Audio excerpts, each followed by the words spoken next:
Praise the Lord. இயேசுவின் நாமத்தில் உங்களை வாழ்த்துகிறேன். இந்த நாள் ஏசாயா 49வது அதிகாரம் 16வது வசனத்தை, இதோ என் உள்ளங்கைகளிலே உன்னை வரைந்திருக்கிறேன், உன் மதில்கள் எப்பொழுதும் என் முன் இருக்கிறது. இந்த வசனம் ரொம்ப தெளிவா சொல்லுது, இதோ என் உள்ளங்கைகளில் உன்னை வரைந்திருக்கிறேன்.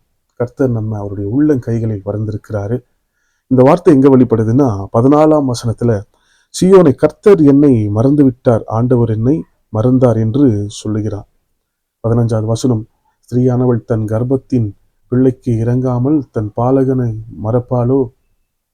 அவர் மறந்தாலும் நான் உன்னை மறப்பதில்லை, இதோ என் உள்ளங்கைகளிலே உன்னை வரைந்திருக்கிறேன், உன் மதில்கள் எப்பொழுதும் என் கண்முன் இருக்கிறது. இன்னைக்கு நம்ம மறந்துட்டார், கர்த்தர் என்ன மறந்துட்டாரு, நான் இவ்வளோ பாடுகளில் இவ்வளோ பிரச்சனைகள் இருக்கிறேன், இவ்வளோ கண்ணீரோடு கூட இருக்கிறேன், ஆண்டவர் என்ன மறந்துட்டாருன்னு சொல்லி நீங்கள் பொருள்பெற்றிருப்பீங்கன்னா கர்த்தர் இன்னைக்கு உங்களோடு பேசுகிறார். இதோ உன்னை என் உள்ளங்கையில் வரைந்திருக்கிறேன்.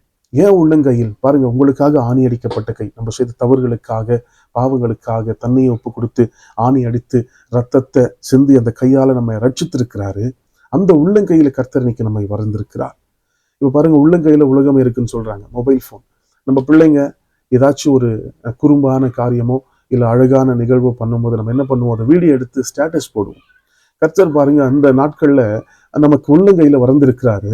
நம்ம செய்கிற நல்ல கை ஜபிக்கும் போது, என் பிள்ளை பாரு ஜபிக்குது, நான் ஸ்டேட்டஸ் போட போறேன், என் உள்ளங்கையில என் பிள்ளைய நான் வரைய போறேன், என் பிள்ளை பாரு என்னை குறித்து பிரசங்கம் பண்றேன், என்னை குறித்து சாட்சி சொல்றான், என்னை குறித்து சுவிசேஷம் சொல்ல போகிறான் அப்படின்னு சொல்லும்போது கர்த்தர் உள்ளங்கையில நம்ம வரைந்து பார்க்கிறவரா இருக்கிறார். அப்போ உள்ளங்கையில மறந்திருக்கிறார். ஏன் உள்ளங்கை அப்படின்னா பாருங்க, நம்ம முகத்தை துடைக்கும் போதோ எதை சாப்பிடும் போதோ எதனா செய்யும் போதோ நம்ம கையை கவனிக்கிறது உண்டு. அப்போ கர்த்தர் நம்ம உள்ளங்கையில வந்திருக்கிறாருன்னா எப்பொழுதுமே நம்ம அவர் கவனித்துக் கொண்டிருக்கிறார். ஒருபோதும் நம்ம விட்டு அவர் விலகிறது இல்லை. ஒரு பொழுதும் நம்மளை கைவிடுற தெய்வன் அல்ல. அவர் உள்ளங்கைகளில் நம்மை வரைந்து பாதுகாத்து கொண்டிருக்கிறார். தெளிவாய் அவருடைய மதில்கள் பாருங்க, உன் மதில்கள் எப்பொழுதும் என் முன் இருக்கிறது. நம்முடைய மதில் யாருங்க? கர்த்தரா நம்மளுடைய மதில். நமக்கு விரோதமா எழும்புகிற சத்ருவின் போராட்டங்களுக்கு, பிசாசின் சதி திட்டங்களுக்கு, வியாதிக்கு, வறுமைக்கு, கடன் பிரச்சனைகளுக்கு, எல்லா பிரச்சனைகளுக்கும் கர்த்தர் மதிலா இருந்து நம்மை காக்கிறவரா இருக்கிறார். உள்ளங்கையில வருவது மாத்திரமல்ல, அவர் நமக்கு நல்ல மதிலா இருந்து நம்மை காத்து வழிநடத்துகிற தேவன். இந்த நாள்ல கர்த்தர் தாமே இந்த வசனத்தின் மூலியமா உங்களோடு பேசியிருக்கிறார், உங்களை ஆசீர்வதித்திருக்கிறார். கர்த்தர் உங்களை உள்ளங்கையில் வந்திருக்கிறார். கவலைப்படாதீங்க, பயப்படாதீங்க.